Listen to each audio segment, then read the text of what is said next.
So now we'll pivot to our next presenter, Monica Mattfeld, whose title is Equines, Gendered Ableism, and Normative Violence in 18th Century England. Looking forward to this because I feel like before animals were labeled the orphans of the left or the orphans of the left, before animals were on the radar, I feel like disabled communities were in fact those orphans beforehand. So always loving these intersections, much needed work here. So Monica Mattfeld is an assistant professor of English at the University of Northern British Columbia, and she specializes in animal ethics, disability studies, and the literature and history of 18th century Britain. She has published on the interplay between animal and human disability, early modern horsemanship practices, theatrical animals, the early circus, and performances of gender. Mattfeld is the author of multiple animal studies publications, including Becoming Centaur, 18th Century Masculinity, and English Horsemanship. I turn it over to you, Monica. Wonderful. Thank you, Jonathan. And thank you, Dana, for a wonderful talk as well. Um, Learned a lot, so thank you. I'm very happy to be here today, and I'd like to acknowledge that I'm joining you from my home, which is situated on the traditional and unceded territory of the Lheidli people here in northern British Columbia in Canada. It's raining outside. Hurrah! We've been having a lot of wildfires this season, so I'm very thankful for some rain. Today I am going to focus, actually, I'm going to share my screen is what I'm going to do. That would be wonderful. Okay, slideshow. There we go. Can you see that all right? Looks good. Wonderful, thank you. So today, I'm going to be sharing a little bit of research from a forthcoming monograph that focuses on the intersections of disability, breed, gender discrimination, etc., and the use and abuse of horses in the long 18th century as a means of sort of exploring some of the discourses and practices around emerging animal rights and animal welfare activists of the time. So today I'm going to focus on one label specifically that is kind of key to these period discourses, and that is jade, a term that no longer exists today, but the use and the underlying discriminations associated with it in the 18th century, I don't think have actually disappeared that much from modern day society, just the label itself. So I'm also going to focus, as my bio indicates, on one species, and that is the horse. And I'm going to argue that the label of jade and the many prejudices and discriminations behind its use was essentialized during the long 18th century, and thus it enabled and naturalized animal abuse. Now, scholars of the long 18th century do not usually use jade to reference horses. Instead, many suggest jade was a label freely applied to women, and women perceived as deviating from acceptable feminine behaviors during the early modern period. And thus, it is a term often used interchangeably or alongside deformed. And deformed is a very period 18th century concept. I can go into it later if you like. The term jade encompassed both a behavioral and biological divergence from the patriarchal ideal and was used as a term of reproach or as an insult. A common stereotype within period literature, human jades were associated with aberrant sexual behavior, accused of moral untrustworthiness, famed for uttering of coarse language, and feared obstinate in their resistance to the wills of others. Thus, women could become labeled as jades through perceived unconformity to cultural gendered expectation, and they were thought dangerously destabilizing as a result. It was thus unsurprising a term used to label women in the sex trade. It's all over 18th century literature, poems, and pop culture. Now, as I said earlier, though, jade is a multi-species term, a term that scholars typically don't consider as part of the wider non-human animal world. Now, this approach not only misses the term's connection to the history of disability, but also its role within a problematically multi-species and denigrating system that further conflates often vulnerable humans with vulnerable animals. They also miss the term's role in the naturalized and gratuitous violence experienced by so many of the period's impaired equines. Now, I'm not going to go into too much detail about the gendering of horses in relation to jade, other than to briefly state that the use of the term feminized the horse labeled with it, regardless of their biological sex, and thus, as part of that feminization, also constructed the horse as imperfect, lacking, unchaste, and disruptively difficult. Am I on? Oh, there we go. Yeah, the Yes. slides are working. There seems to be, I don't know if I'm the only one that's seeing a little bit of a like covering on some of the slides. Is anybody? I don't know. Oh, okay. Let me try this. Apologies. I think I know what's going on. One moment. No, I just want to make sure we see what you've prepared. Yeah. Is that a bit better? No, Agni, are you also seeing what I'm seeing? Yes, I don't know if you can see on your, yeah, there's like these like gray bars covering That some. better? No. No? Okay. Try that. Yeah, I think you click on Okay. them and they go away or something. Yes. Okay. What it is the chat bar, and for whatever reason, it is showing up where it shouldn't show up, and apologies for it. Oh, it's fine. It's fine. We can see a bit more. We can continue and we'll make do. Okay. Okay. There we go. So yes, it's often the term jade is often associated with the imperfect, the lacking, deformed, difficult horses. And John Kersley's 1702 definition puts it bluntly, where a jade indicates a concept, embodied state, and an unwanted process, simply defined as a quote, a sorry horse or mare, a whore, end quote. Now, equine jades were also thought dangerous, like their human counterparts. And one of the prime ways jadishness was discussed in 18th-century horsemanship manuals was as aberrant behavior to human demands, or as restiveness. A resty or restive horse refused, often passively but sometimes violently, to obey the instructions of the rider in a glaringly clear instance of equine protest. Like jadish women who aggressively contradicted normative femininity or who were thought to do so, such restive jades rebel.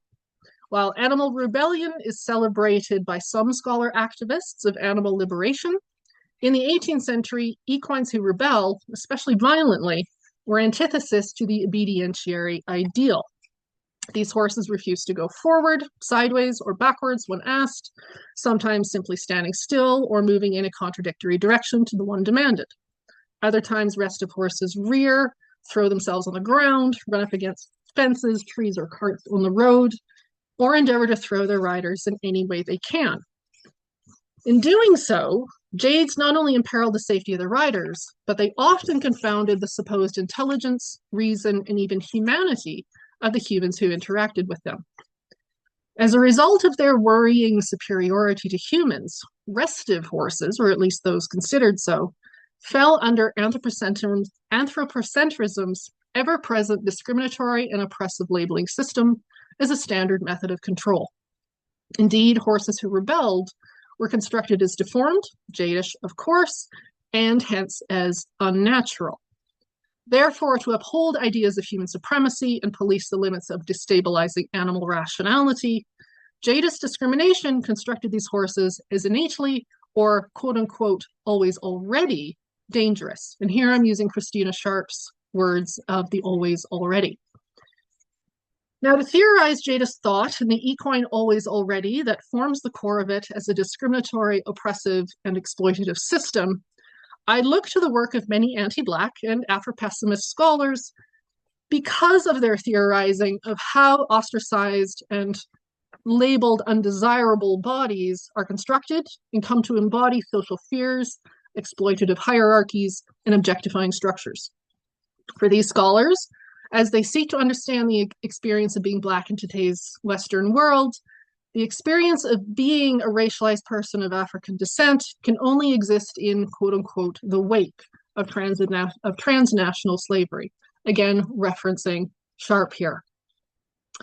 which in turn has imbued them with ongoing destructive and stereotyped labels intrinsic to the racialized body.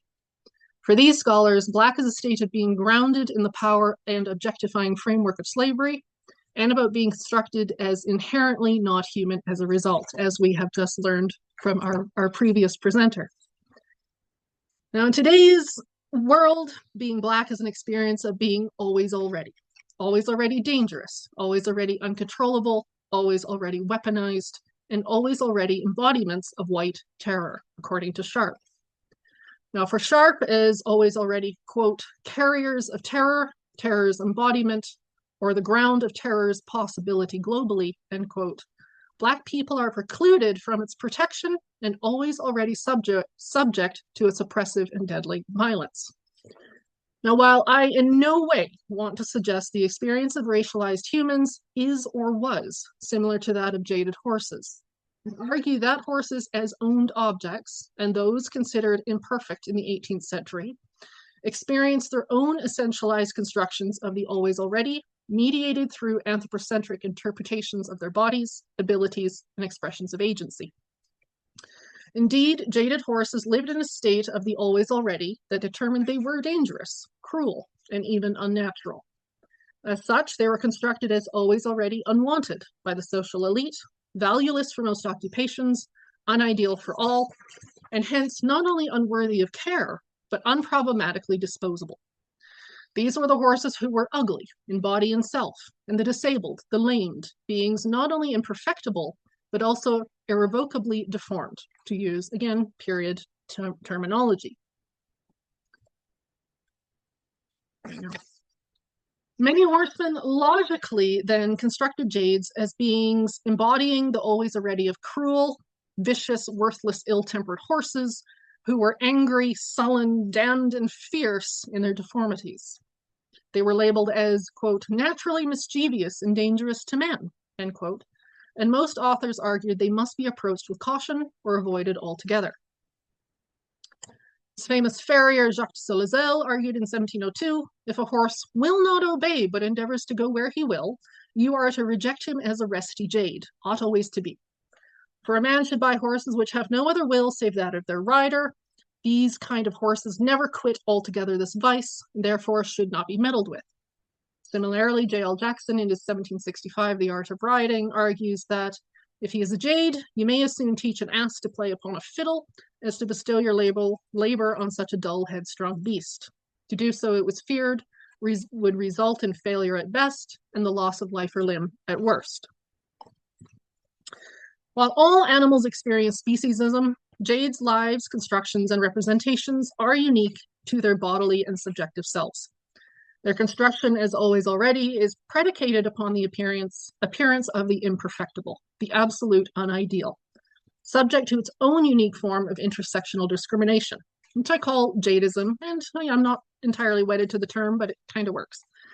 I define jadism and jadist prejudice as a system of discriminatory, oppressive, and exploitative discourse and action formed by the intersections of gender, ableism, speciesism, ageism, and blood or type discrimination within emergent capitalism.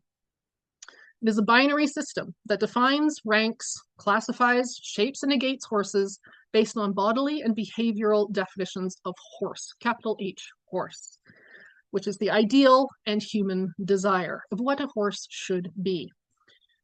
Jadism constructs other horses as antithesis to the species, is always dangerous, and thus as unsettling to universal laws of order.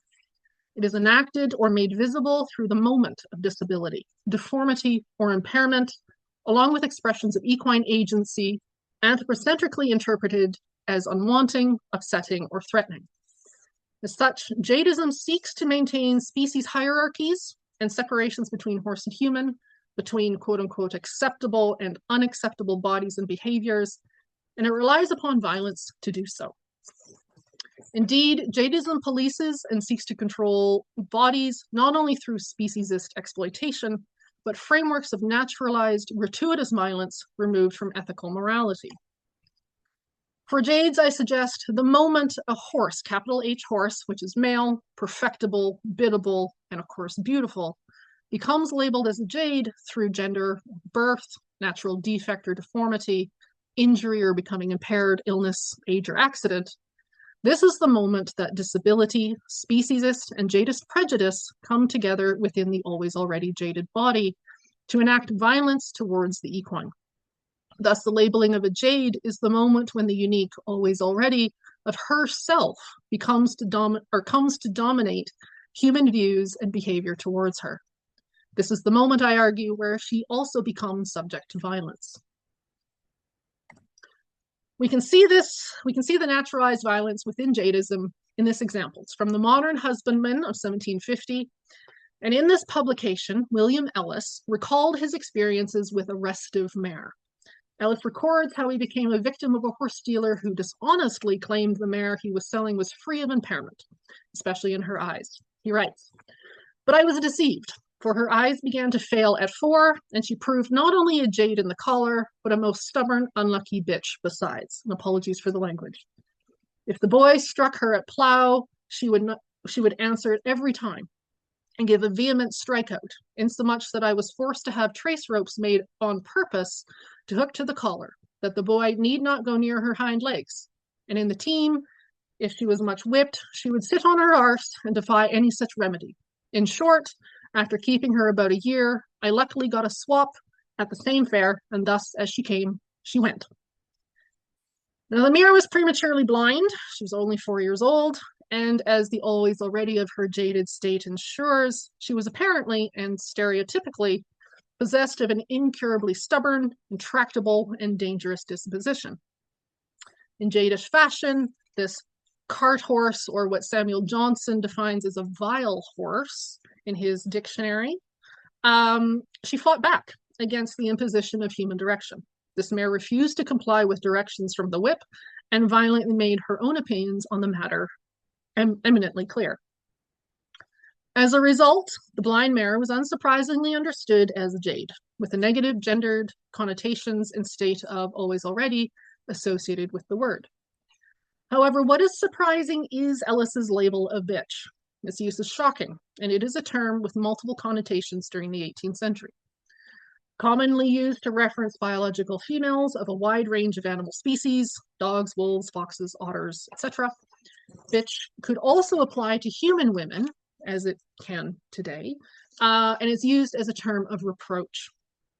In much the same way as jade was a trans-species and derogatory term and embodied a state of connoting lewdness, intractability, and repugnancy, bitch also indicated humans and animals who were malicious or lascivious, or at least thought to be.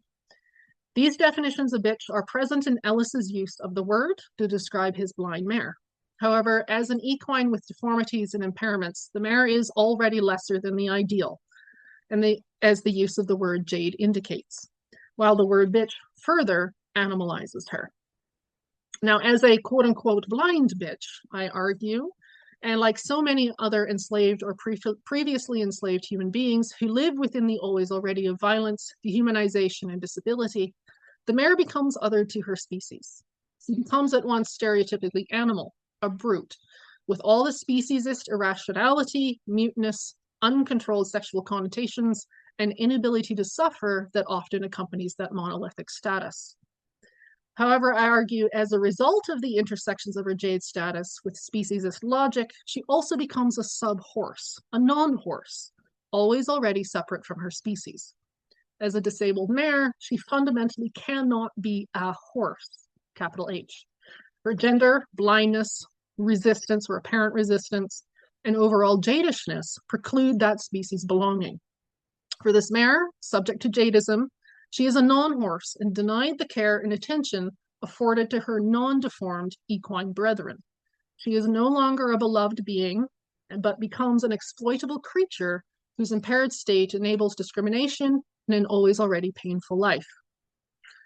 Uncomfortably mirroring similar historical discourses that essentialized the biological body as a moralized marker of absolute difference, jadishness, as always disabled, rationalized the gratuitous violence towards them as only logical because of bodily insensibility, especially to pain and human orders. Ellis lamented that when the blind mare was much whipped, she would sit on her arse and defy any such remedy. while her actions imply a reasoned response or survival technique that was interpreted as superior rationality, as we have seen, or a rejection of her divinely ordained position as a lesser being designated to serve mankind, most horsemen, and probably Ellis, would interpret her actions as indicative of a dullness of disposition that was insensitive to anything Ellis or anyone could do to her. I'm just going to skip ahead a little bit because I am quickly running out of time. But in essence, what occurs is horses who are considered jade or jadish or disabled and thus non-horse, non-species belonging become essentialized beings where dullness, lack of feeling, lack of ability to feel pain, which of course is very Cartesian, becomes wrapped up in who they are, in their beingness. And thus, violence towards them becomes not only naturalized, but it becomes normative, right? These horses can't feel pain, therefore it's fine, right? Go ahead and whip them. That's the only way that you can interact with them. So you can see this in some of period images and some of the period sayings, such as this one on your screen, where the courser, who is a capital H horse, ideal, appears to go from inclination, the sorry jade from the sting of the whip, because that's all that the jade could understand as a dull, insensitive, naturalized being, right? Or this one, let's see. Yeah, the horse of spirit is governed by the very shadow of the switch, whereas the dull jade is not quickened even by the spur. So indeed, as beings constructed as ugly in body and mind, who invited feelings of hatred, disgust, etc., and of course misogyny, many logically concluded that working horses only understood violence and force as their natural language.